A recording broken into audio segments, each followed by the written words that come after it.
Hello, welcome to another episode of the weekly news about Azure at the Azure Centric.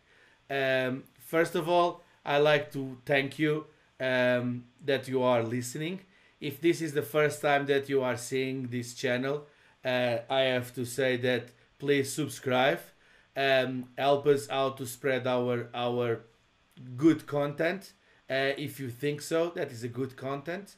We are okay if you don't like it, but right, we are very open minds over here. The idea is to spread our passion about technology, about Azure, and our experience as well to you guys with the new updates that they are coming. We have a nice episode today, although with not very much of regarding the number of updates, but some quality ones, and we will incorporate some topics that we think that they are relevant for this week. So before everything, Andrew, how are you, my friend? I am very good. How are you doing today? I'm fantastic. It's my highlight of the week. Before, besides working with Azure, Absolutely. it's I'm looking forward to this, and I'm counting the days, going to the end of the week to say, hey, it's time to record our podcast. It's becoming like Absolutely. by the end of the week, right? It's kind of funny. It is. It's a nice way to kind of wrap up the week, and as you know, because we get kind of the privilege to work with Azure, it's really nice because it helps to keep us up to date. But I think it's really cool that we also get to share it with everybody, Absolutely. and they kind of it's just fun, right? I think it's a really good way. We get to do it at the end of our week, and then I think we publish on Monday mornings. Yeah. So, if you're riding the train in, or you're taking, Uber or taxi or something to work, or you're on the really long commute, all the way from the shower to your desk at home, then Yes. If we have like a many house of us are like doing right if we now, have a right? house But like yeah, it's a good way to break it up, do something a absolutely. little different. Listen to us ramble on about snowmen and all kinds of stuff. Uh, Yes. But although I have a funny story about one of the updates that we are talking about, I was delivering a workshop, and I was delivering a workshop about, in this case, security and about monitoring, and without already saying what was the update, but in the middle they update this, and I was on the lunch break, and then when he come, he appears differently, and I say, what? This doesn't seem right. So then I went to this, and I went to the website and say, oh, they update this. So that's a nice story to call to just talk, or to just uh, um, talk about on this podcast, right?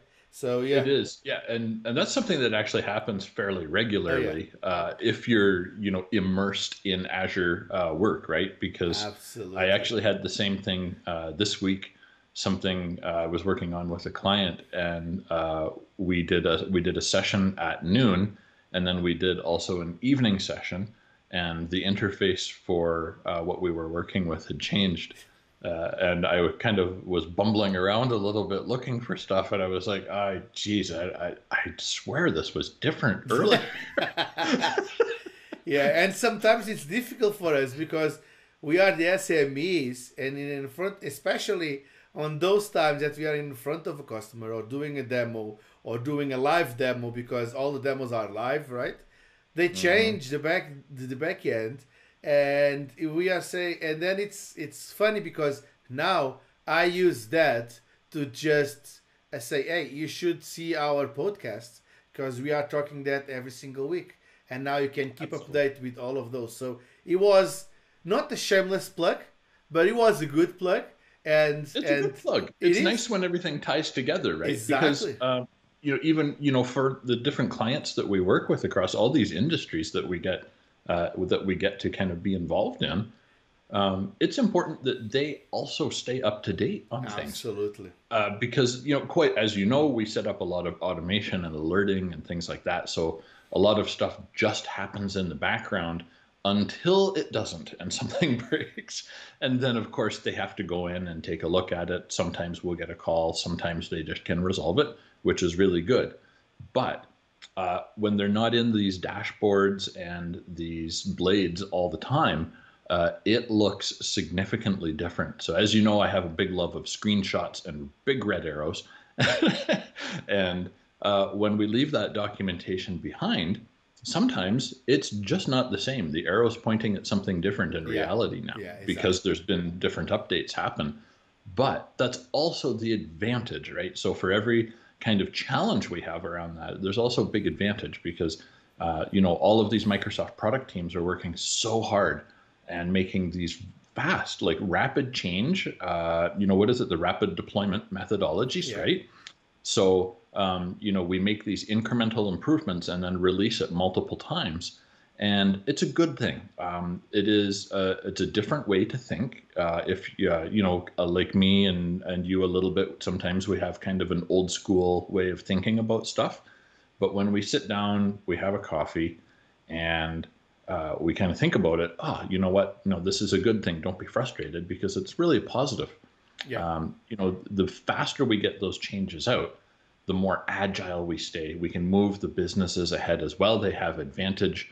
And of course, like you say, we get the privilege of sitting in front of the customers and not knowing where the new things are. Yes, it's happened to everyone. So if you it does. If and you are you know listening what?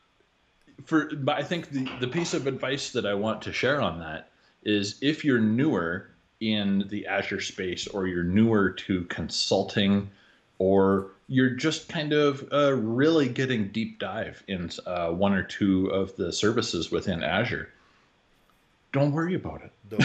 Exactly. That's my best advice. Just don't worry about it. Just go with the flow. Go with the flow. They don't care. Yeah. They know. All you have to say is, hey, you know what? This was different last night when I did my preview. No problem. We're going to roll with it. We're going to find where that feature changed to. It might have a different name. It might just be in a different blade. And I have another tip for that is, if that happens, point to this podcast, because now they can see what's going on the Azure updates. That is the shameless plug, but it is actually a good way to help. So if you have a client that's skeptical, what do you mean there's a bunch of change? Hey, just link right back to this very podcast and in our intro today. Those beautiful guys. Of change. Exactly. But I've mentioned it before, and I think it's worth mentioning again. I remember, I think it was about 4 years ago, I got to go to a conference in Austin, Texas. You may remember I was extremely excited. Mm-hmm. And I got to see real life, in person, the actual Jeffrey Snover talking about not just PowerShell things, but about change. And I remember very close to my heart was because as you know, at that time I was struggling a little bit with what should I do next in my career. I had to make some decisions. There was a lot of change kind of hanging around those decisions. And when he spoke, I almost felt like he was talking right to me. It was a very cool experience. But I think it was me hearing the message at the right time also, right?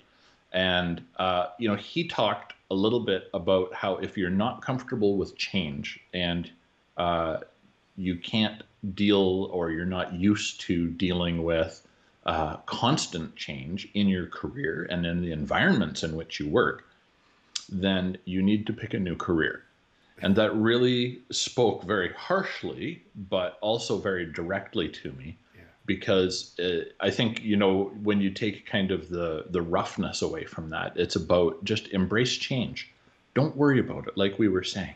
And this is normal. This is the new way that IT evolves quickly and constantly. Yeah. So these little changes, just roll with it. The big ones, yeah, go ahead. Take an hour at the end of the day, have a cup of coffee or something, and sort it out. But the little ones, don't worry about it. Just roll with it. It's just how the industry is now, and it lets us all be better products, services, but also better people, and it's better for Absolutely. business because we can adapt more. So Absolutely. yes, there's my little lecture on that. But I thought it was a bit relevant because we were talking so much about all these different little changes, and it really reminded me of that. So Yeah. thank you, Mr. Snover. I appreciate your advice. Okay. That's okay. And that's a very good advice as well because we always pass through this.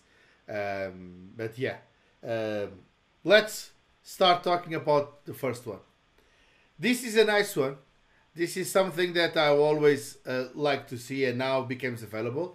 That is the public IP SKU upgrade that is generally available.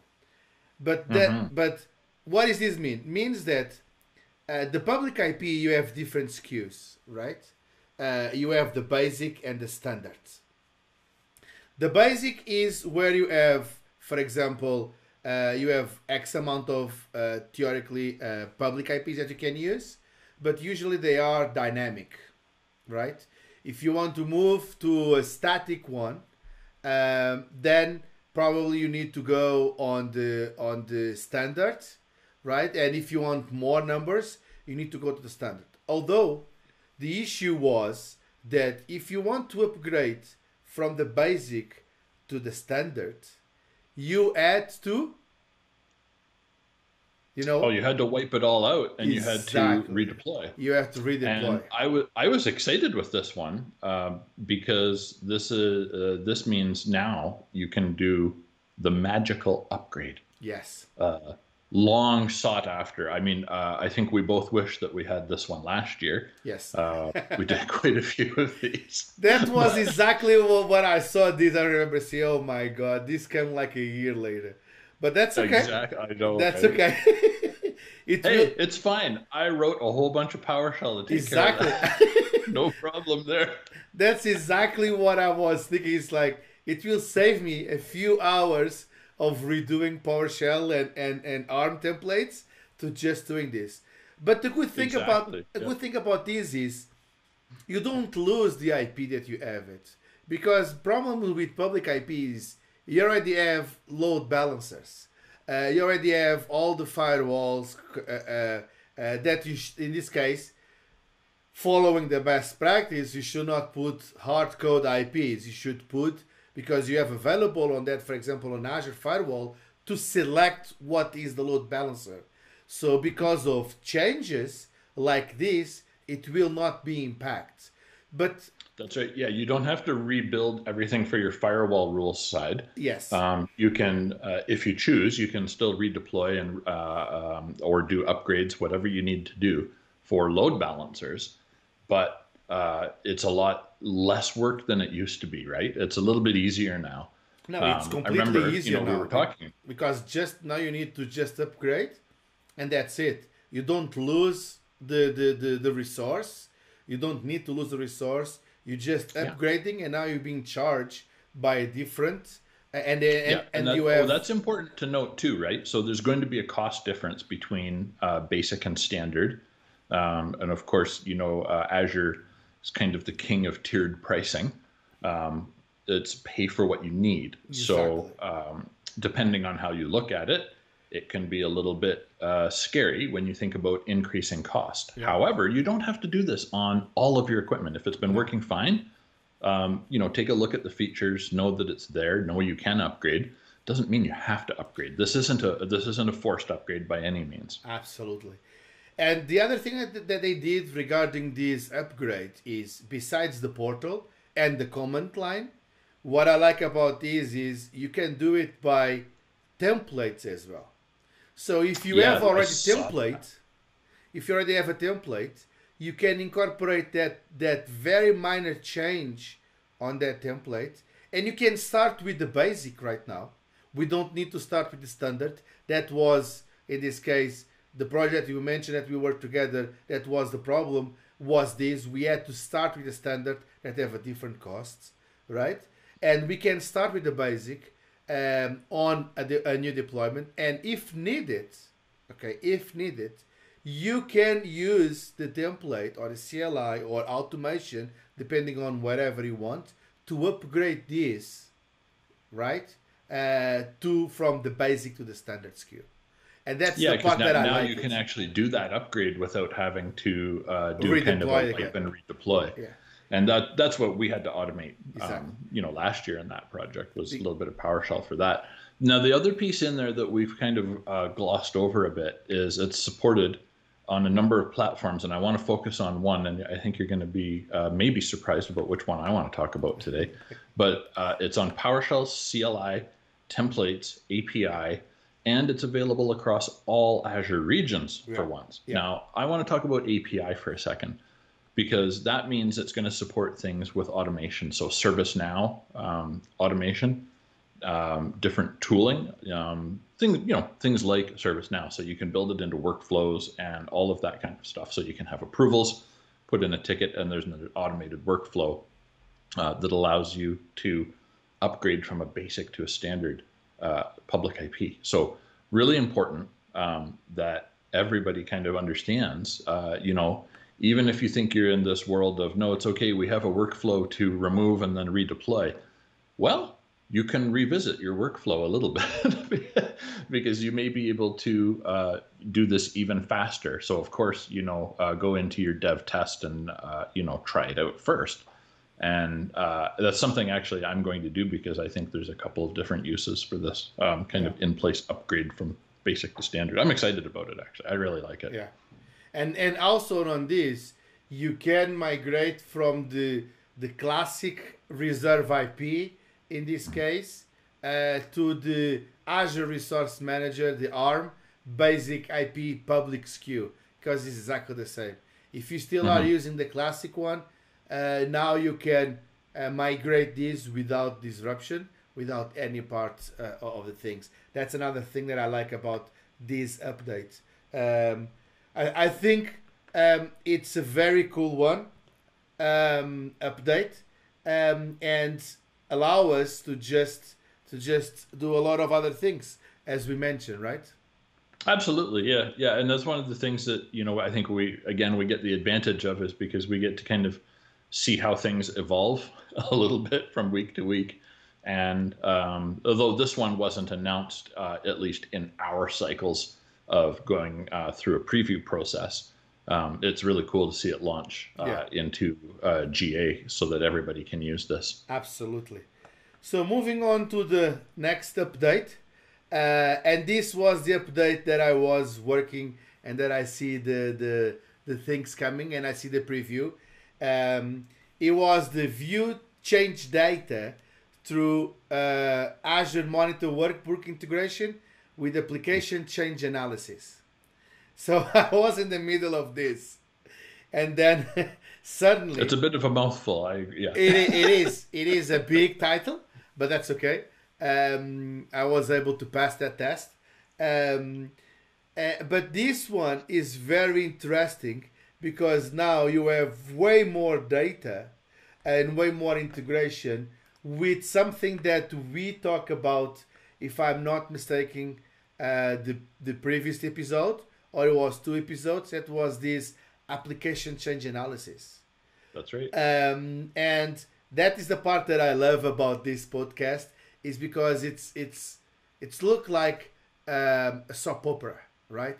You have an episode that leads to another episode that goes to another episode, and that's the part that I'm really passionate about this. And I was talking to a friend of mine. You warn me before you drop those ones. But that's the intention. This is not scripted. This is not. We only agree 5 minutes before we're doing this. What is the order that we are presenting these updates? Nothing else. It's true. Nothing else. Over here, it's a pure conversation that we are recording. That's the only difference. But we are just talking about our experience and all updates and our point of view. And this was the one that I was mentioned on the introduction, that I was in the middle of this.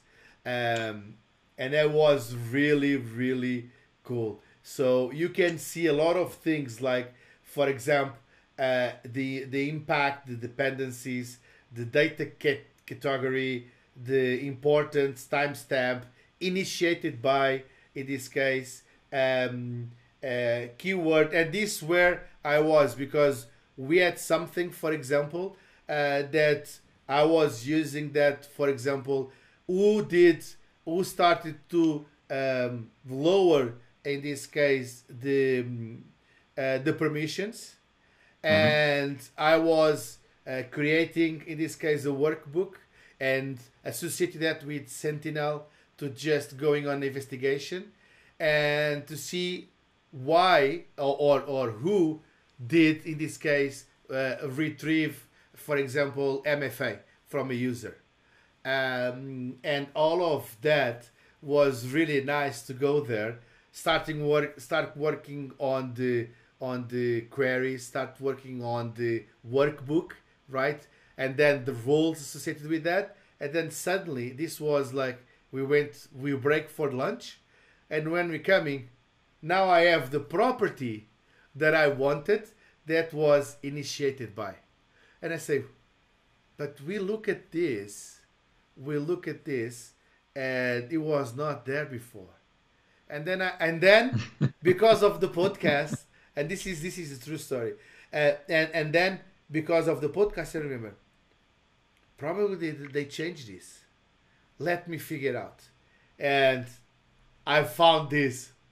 I found this article that was launched around, at least I found like after my lunchtime, and I say, yeah, guys, this is why we loved working on Azure. It's because all of this. They listen to us. They are, and I even kidding at that time, and I suppose not to say that even now that's going to be recording, with all the situation that is happening in US, that I was saying that they were listening to us. It was at that time was a funny, but right now with all the things happening, I don't think it's funny to just say that anymore, because taking apart a little bit, we are facing um, some dangerous times right now regarding technology with all the things that's happening. But that's okay. So, but this, is this? Do you play with this already? I did look at it actually, to be honest with you, because I wanted to tie together a little bit how you build the workbooks, right? So, as you know, I do a little bit of work in Azure Sentinel, and that's very heavily workbook and playbook based. So, kind of transferring the lingo from there over to Monitor is actually very easy. So it's one of the things that I also love about Azure is they try to keep things somewhat consistent, right? So if you are used to working with workbooks in one product, you can kind of move to another product that uses workbooks, and you almost just inherently understand how to work with it. There's no big learning curve, and that's one of the things I like. Um, Even though it's a different product, you don't have to have this big uphill climb, Yeah. right? So, one of the things I loved about this announcement was that Microsoft again has published a free a workbook template to use. And you did mention kind of dangerous times, so I'm going to tie together here Azure Monitor and Azure Sentinel, because one of the things that I've been working with a couple of my clients on has been SolarWinds Yeah. fallout.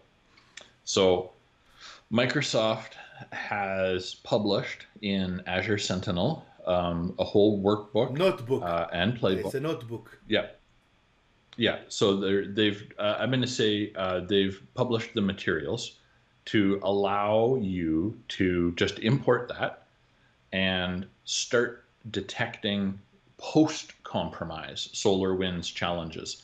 And when I say post-compromise, I'm just really talking about you've already fixed your SolarWinds problem, and now you are looking for other problems, because as you know, when you get one compromise, that's going to plant many, many other seeds to grow in your systems and on your networks, and they can stay inactive for quite some Yes. time.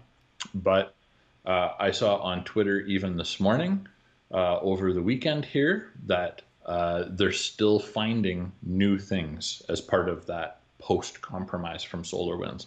So it is important to kind of track that down and make sure that if SolarWinds is in use on your network, or was, and you've removed it, whatever you've decided to do as a company, that you are still monitoring for post-compromise. Yeah. It's not over yet. It is a big deal for a lot of companies, including Microsoft themselves.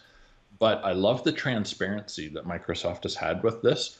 And it's a difficult situation from all angles. There's just no easy way. So the best way is full transparency and honesty, because then people can just take the information and do what they want with it, really. Absolutely. From there. So Microsoft has shared some of the detection tools, I guess, that they're using. I can only imagine it's not limited, and certainly they have access to the world's top tier of security experts on their teams for sure. So I think we're quite silly to not take advantage of those tools that they've produced for that. And not only the tools, it's the knowledge as well. And that's the part that I like it. It is, because right? Because part of those, the workbooks allow us to draw the knowledge out of the data, right? So that's what the workbooks do for us in Sentinel. And I think it's just absolutely critical that any company touched by that particular compromise is doing something about it. And not just like one thing, leave it alone and then move on. That's not going to cut it, folks. Absolutely. No, you really have to stay on top of it, and it's going to be a long-term monitoring solution. It doesn't mean you have to spend every day with your head in there. That's not what I'm saying. I'm saying put the automation in place, and that's what Sentinel is for. And Microsoft is sharing their expertise and, like you say, their knowledge by sharing these workbooks and the playbooks for detection. Super critical that we take advantage of that. And I just want to say, I actually run Sentinel in my own tenant, and I also run it in my testing tenant. And it's so cheap. Now I'm using Canada Central, but I was worried a little bit that it was going to be like a heavy cost, because when I think of like all these big technologies, right? So you've got a log analytics workspace, you've got the Sentinel, all of these processes, the scanning, the reviewing, alerting, all these things happening. And it's like, oh man, I wonder how much this is really going to cost me. Well, I don't mind sharing. It's about $20 a month for a real small business. And that's an absolute drop in the bucket. That's like 4 visits to Starbucks or something, right? So depending on the coffee that you drink, because it could be 2. That's true. What was it you ordered last year? You really caught me by surprise. You ordered something fancy, and then it had whipped cream on it. I don't remember, but I never beats my good friend Crystal. That I think I still have the text, because the way that what she wants on their Starbucks coffee is so big that I need to drink water after saying that to the coffee the barista. Because it's big and it's very specific, and that's the part that I like about Starbucks is that. And it depends on the coffee. It could be like a $10 coffee. And then it's $10. But that's not the important part of the cost. What I like about, of course, that's really important for a small business, right? But what I like about that is I'm doing exactly the same at my house, for example, because I have my lab over here, and I have a hybrid lab. I have Azure, and I have my own lab, and I did extend that, the agents and everything else, to all, especially my kids. And now I have advanced threat protection associated with Sentinel, associated with machine learning, associated with... the advanced features of the new name, of course, Microsoft Defender, right? So it's amazing what we're able to correlate now with the data. I was working with a client last night actually, and I was absolutely impressed at the ability of Sentinel to bring everything together, but yet present all of the data in a very usable way for humans. Absolutely. And that's the secret sauce, in my opinion, because we can collect all of the data, and collecting data is easy. We have agents, we have storage accounts. That's yesterday's Yeah. news, right? And The new thing that everybody's focused on for the last couple of years has been presentation. I got to tell you, Sentinel, boom, right on the money. Really yeah, good job. they did a very nice job. And I'm a little bit sorry because I know I took our conversation down the security way again, but we started with Azure Monitor workbook integration and application change analysis, and that is an important one, of course, because it lets us track the Exactly. changes. And I got really excited about change tracking, and it just led me down this terrible, obvious road. But that was the trigger for all of this that I was talking about, because there was a change in environment. So a user in this case got more permissions that was supposed to, or a user just lowered the permission that it was supposed to. That was the trigger over here. So the part that I like about all of this change analysis, it's not only changing the configuration and all of that, right? Is a lot of things that you are starting to record it on log analysis, in this case on Azure Monitor. And then, of course, the direct integration with this should be Sentinel. But even if you don't want to go with Sentinel, it's available for you as an alert on Azure Monitor. You don't have the same power Absolutely. that you have on Sentinel, of course, but you still have the possibility of getting that alert. Now it's up to you to look at the alerts, right? And that's the part that I like Well, about this update. It's still in preview, okay? So we forgot to mention that part. It's still in that is correct. it's still Yeah, in preview, and the reason why is because application change analysis is in preview, and that's right. that's the reason it's in preview. It's not because Azure Monitor Workbook is in preview. Is this integration? No, it's the application change Yes, piece that is in preview, that's and the preview. integration between both is in preview because of the application change analysis. I just want to clarify that, Exactly. so there are no other confusion about this topic, right? Exactly. Yeah, and of course, because it's in preview, our usual kind of a spiel about please do give them feedback when you use this feature, because they're asking for it right in the announcement. They provide an email address that you can use to provide question or ask questions and provide feedback. Exactly. That means good things and the bad things.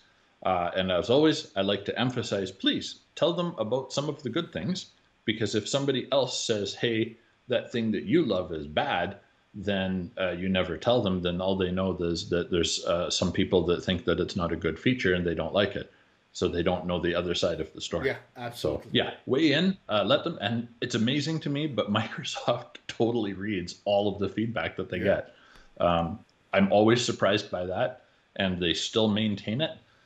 They still do it, and I think that that's really awesome. So, like, such a big company and all of these features and all of these different things, but they still listen to what everybody wants to get out of the products and services. That's why Azure's so freaking awesome. Yes, it is. So let's move on to the next one. Monitoring your Azure Data Explorer clusters with Azure Monitor Insights in public preview. Uh, Yes, right. Public preview. so Yep. again, Azure Monitor on the vanguard of the changes, and it's bringing us two previews in this case. And this one, uh, I didn't see it because I was not working on that. Although I was working with the workbooks, but it's something that this piece of the Azure Monitor for Azure Data Explorer Insights, that is preview, is using that option. It's really cool what you can do regarding this Data Explorer, right? Yeah, absolutely. So you can kind of drill down and you can do a lot of granular tracking, analysis, and of course, because we're talking about monitor, we're really generating exceptions, so we're getting alerts. And that's important because, if you're using Azure Data Explorer, you probably have dependencies downstream for your systems and other reports based on those outcomes from Data Explorer. So one of the things that I like about these changes that are kind of coming through, and not just this one, but the last couple that we've seen for Azure Data Explorer is, you mentioned it, the integration on the Azure Monitor workbooks, kind of a platform. So again, we're standardizing, we're making it kind of a normal one-off way to generate logic and make outcomes happen. So in this case, we can generate some alerts, but you can identify a number of different things, and you can do a lot of drill down analysis in Azure Data Explorer Cluster and perform those detailed analysis based on different metrics and platform logs, right? So there's a lot of, we could go through the whole list. We'd be here for a very long time, I think. But there's a few that are probably worth calling out, right? So the top CPU consumers. So in your Data Explorer cluster, you can see kind of the best of the worst or the worst of the best. I'm not sure. The ones that are too busy. Oh my goodness. And but really it's about just identifying potential bottlenecks and failures before they're happening, right? That's really what monitoring is kind of about at the end of the day, letting us know about potential problems so we can either eliminate or reduce user-facing impact. So there's some really kind of standardized monitoring things that we want to look at: memory usage, table locks, table counts, queries that are taking too long, things like that, right? So when I take our old-fashioned SQL Server knowledge and apply it to the new ways, SQL PAS and all of the different data, Azure data services, we still have to monitor for a lot of the same things that we've always had to monitor for with data packages.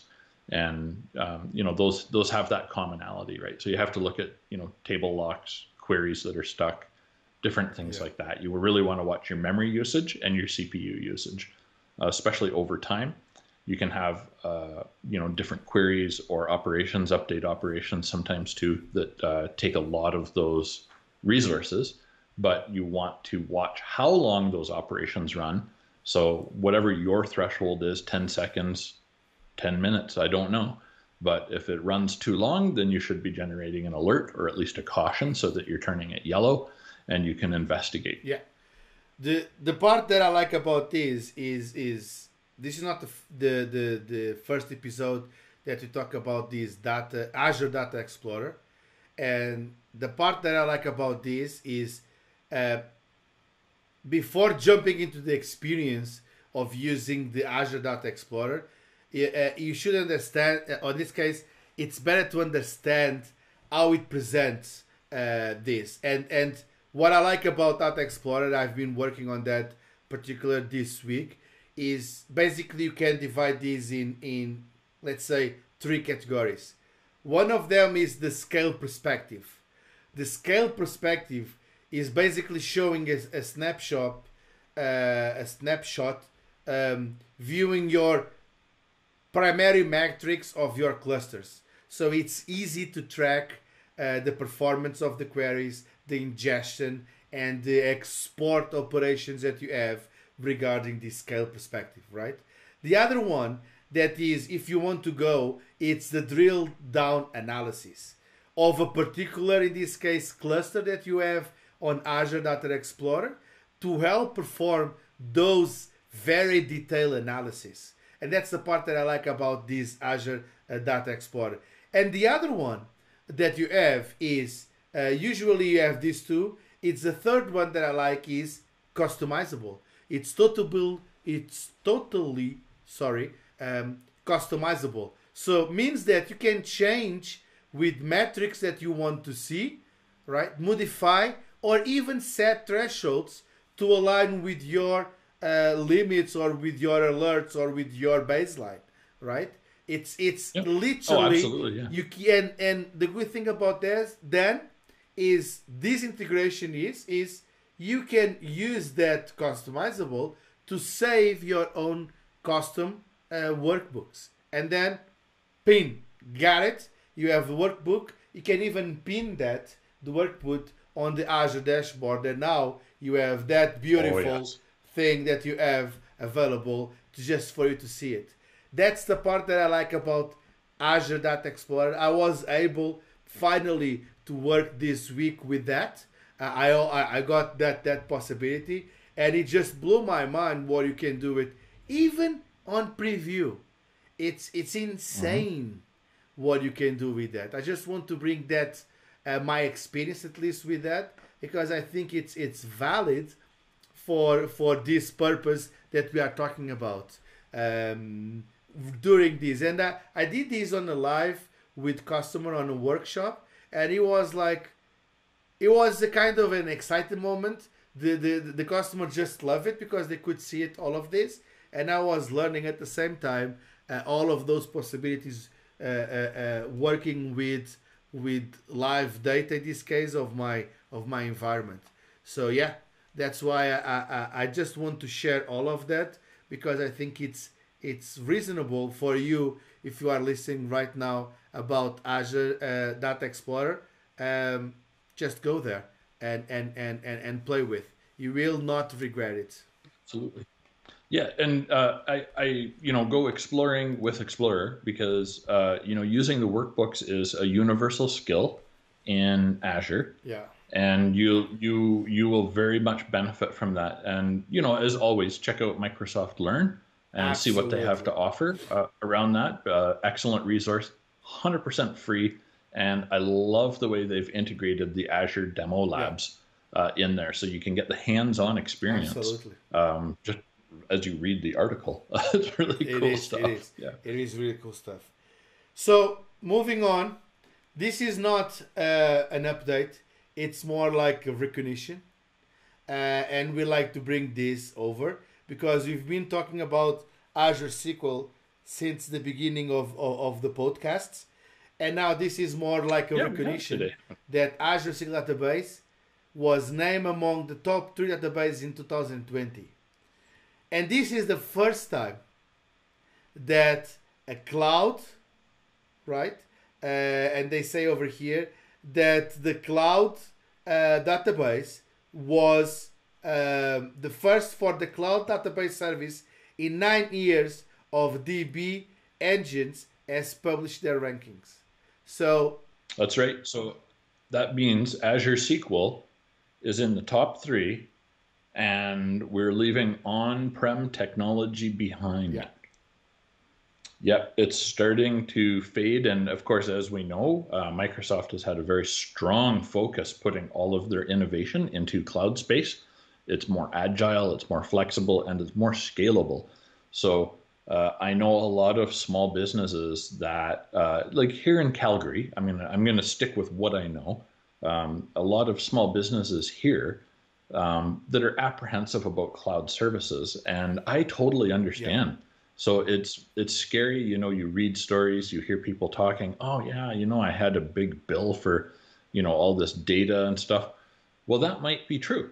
It absolutely might be true. But it's really important to hire an architect to come in and properly plan what you're going to use your cloud computing and cloud storage for. So you do have to understand those Yeah. costs. So the strengths of cloud is that it's flexible and it's scalable. So it might be the right choice for you, but it might not be. It really depends what your business needs. And quite often, when I hear those small businesses talk about, especially with a database, um, and I know I'm going to bleed this over to the next one a little bit.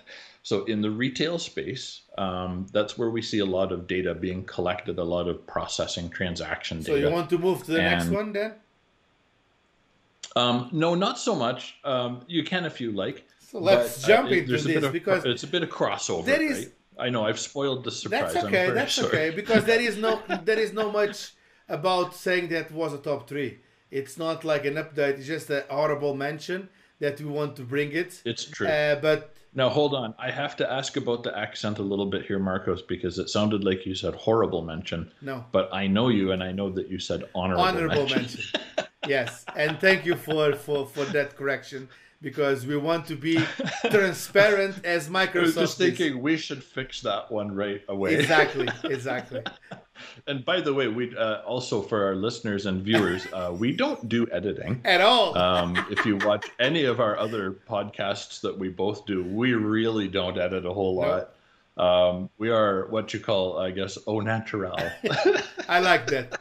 So let's talk about this. But anyhow, so what I was kind of talking about a little bit was, and here's the crossover, right? So Microsoft has a very special Azure Retail, right? So much the same as we've talked in the past about Azure Healthcare. They have a special offering for Azure Retail that has kind of tailored packages for retailers.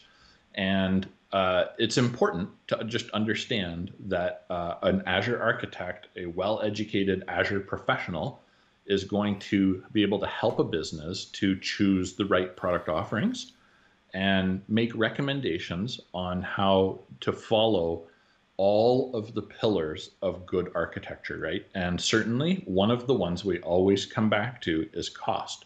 It's important to understand what that is upfront, but also what your long-term costs are. And that also means having somebody come back, a smart fellow like Marcos, perhaps, to evaluate your business every year or every 2 years, depending on what your technology roadmap needs. But it's important to stay agile. And small business is not exempt from agility. You can adapt. And we've seen businesses doing that. And this is a long story to get there. We've seen businesses using Azure Retail in the last year through this whole pandemic, staying agile and scaling services down where it's needed, but also scaling services like web ordering and processing for remote orders and delivery, scaling those up. Yeah. So businesses that have been in the cloud are really, I think they're a little bit better positioned. And I think that going forwards, we're going to have to keep more, what am I trying to say? Stay more mindful of scalability options when when we're implementing business solutions. So I'm talking to business, but I'm also talking to all of us IT people out there, because we have to make sure we help our customers. So there we go. I feel much better now. No, it's really cool because again, this is not an update. This is coming from the blog of Azure. But what we like to bring is we bring the technology and update that to the our daily jobs. I was able to help, in this case, one of my local, in this case, on my neighborhood, let's call it so, close to my neighborhood, to just using this, and it's really helping them to just with this time of crisis of the pandemic that changed completely the way that they operate. They have problems like they have, if I'm not mistaken, 1, 2, 3, 4. They have like 6 or 7 tables. This was a small restaurant. It was a burger's house that they do burgers, very kind of a boutique burger house in this case. I like the sound of this already. Oh my God, it's amazing. It's one of my best burgers that I ever had. Do you want to do a quick plug for them? I prefer not, because no? Okay. I'm talking about the technology and I don't want to discover. I thought I'd leave it open. I have a soft spot for things like that. I know that. Okay. I can bring you there without any problem. But now I'm going to talk about the technology, and I didn't get their permission. So I think that's also true, right? Yes, we have to be careful with permissions in this modern time. But you're right. So what you've done with that business though is really empower them, and that's a little bit about what this blog post talks about too, is its resilience driven by people enabling the technology, right? Completely, because The thing that we were able to do is shifting completely the way, because at that time they were not working full hours, they were not those kind of McDonald's of life or Burger Kings of life that they are like almost 24 by 7. It's not that. They are literally a boutique. Okay, so they have certain hours. I and the thing is, with all of these restrictions that we have, for example, in Alberta, that we have only 50% or 25%, it's like they Well, I have think like yeah, it's like 50. they Yeah, have eight they tables. keep changing the number, I have to admit, but it's like a very small number. I think it's like 15% capacity or something. I Yeah, don't know. But now you can't sit down in a no, restaurant, but you can order takeaway, exactly, right? So the restaurant can be open, but you just can't go exactly. there. And the way that you are, the way that they were being prepared is they have the POS right there. You order there, and they were not ready for taking orders online. Let's go this way, because their website was only, for example, only um, for promotion, nothing else. And what we were able to do with not very much, and I'm not a developer, was able to work with all of this, right? With social distance, with ordering, with starting to see a kind of a way that we can integrate their stock, what they needed to offer to the customers, and so on and so forth. So yeah, so it's what they did with data and AI, to just saying, hey, you are getting too much of this. So now we can integrate a model that they kind of advise them, okay, working with software engineers, of course, that we can work with that and building a solution for them. And now they have a solution. They can manage their stock. They know what is being ordering. They know what people are ordering, what time of ordering, and all of that, because the AI is coming and they get more prepared. Because we have to remember, all of this pandemic is changed the world in the way that affects supply, affects the manufacturing, affects everyone. We saw it. We Absolutely. saw it. For example, I had to wait like a month and a half to get my video card, and I got only Yes. like So a lot two of days ago. yeah, a lot of the electronics manufacturing, I've had to order some other stuff for myself as well around here, as you know, and the waiting period, but also the cost is really Yes. going up very quickly. I've noticed on a lot of electronics, and as you know, like there's the obvious, it's the offshore manufacturing, and the supply chain is broken. But when you and I dug a little deeper into it, and we talked about this before, like I think maybe last week, I think we talked about it off camera, but we, excuse me, we were talking about how when you have even the manufacturing here, a lot of the components are sourced worldwide, right? Because we have, just like you and I, manufacturing is worldwide. So they get their parts from everywhere. They get different components. The solder comes from different locations. It's not all in Canada.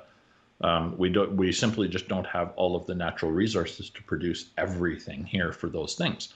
So when they order them in, one component becoming late causes the whole supply chain to be disrupted Absolutely. because they can't create their finished product, right? So it's the same as the car manufacturing. I think that's been in the news in the last week. They're having some supply chain challenges with different components again. And it's the same outcome, right? Where the delivery is impacted because of supply chain delays. So yeah, I think it impacts everybody, but for small business, they don't have those buffers. It's not the same. Uh, you Yeah. know, when we've been closing and the scaling up and down with the pandemic, like you were saying, it's difficult because it's constant adapting. Okay, now I have to extend my POS system again so I can do orders in the store.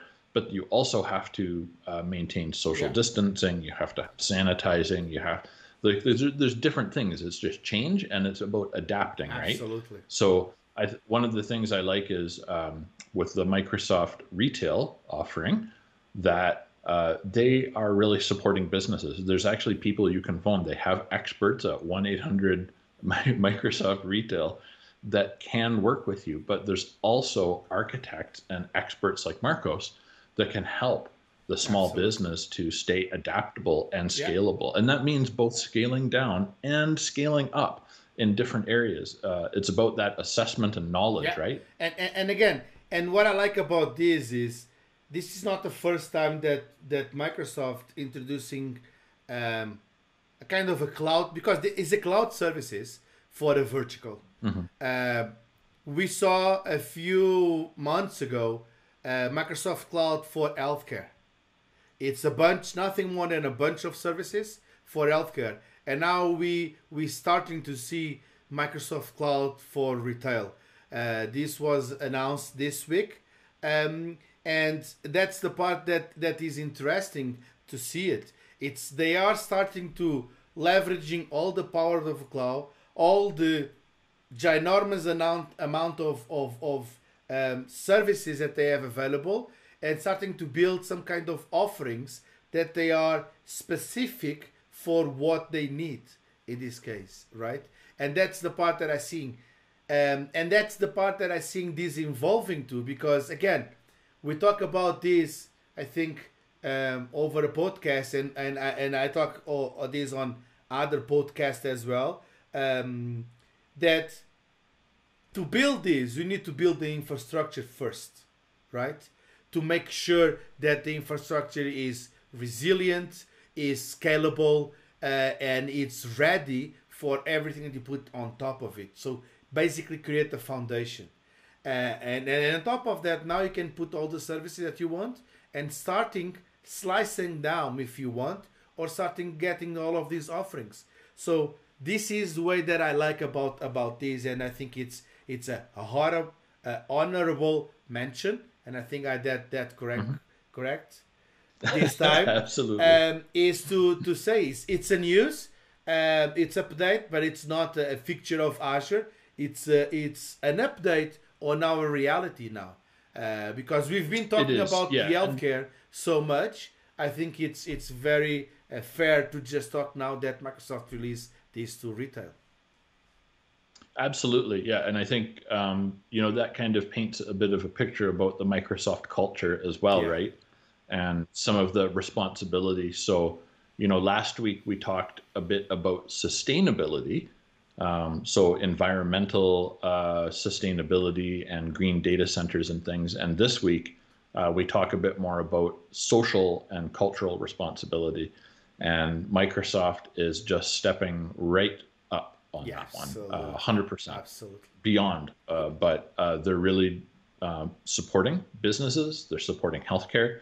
They're putting in the frameworks and the expertise across the Microsoft professionals field to really support all of these industries and even the specific verticals. Like this week we talk about the retail vertical, right? So Microsoft wants everyone to be successful. They want, of course, they're a business. They want to sell product, but they also want people to buy things responsibly. So, if it's not the right choice, Microsoft professionals are going to tell you from at least our perspective what we can do to help. And sometimes it's the right choice to not use Azure services. Absolutely. But I think in many cases, it actually is, because it's so highly scalable. And again, it means being able to shrink and grow quickly. And Azure, 100% strength in that area. So we arrive at the end of our podcast, unfortunately. I know that's sad news for you and me, and for you that you are listening and seeing this. But what I would like to say is thank you for making your time to just listen to our podcast. Please do not forget to subscribe, to like, and if it's the first time, just put the ring or just click on the bell to just get notifications when we are launching this. or all the launching of the content on Azure Centric. So once again, thank you very much for being here, and thank you, Andrew, for your availability. And I hope that I can see you next week. So thank you so much. Absolutely.